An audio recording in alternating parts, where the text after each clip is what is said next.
اینک ما بعدی دیدن نوارهای تکراری دیدیم که در حقیقت هم بازیگران سیسکا پومیر در توری دروازه وخش در حقیقت هم یک شایبه وارد ساختند. حالا که بازی 2-3 می باشد بازی را شروع میکنیم. از مرکزی میدان رفتیم.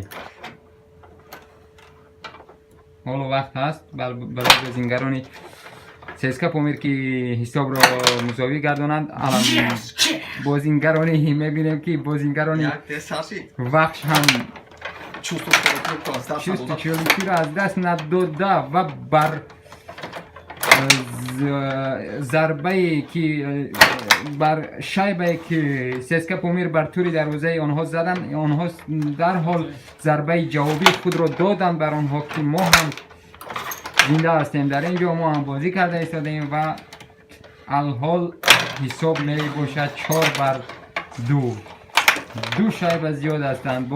بازیگران سیسکا پومیر شانس های خود را از دست داده ایستادند برای که می توانستند که حساب بازی را مساوی گردانند و صدر نشین جدول هم گردند، یا اینکه بازی را مساوی گردانده در دقیقه های دیگر اوورتایم، یعنی بازی را پاوزا کنند.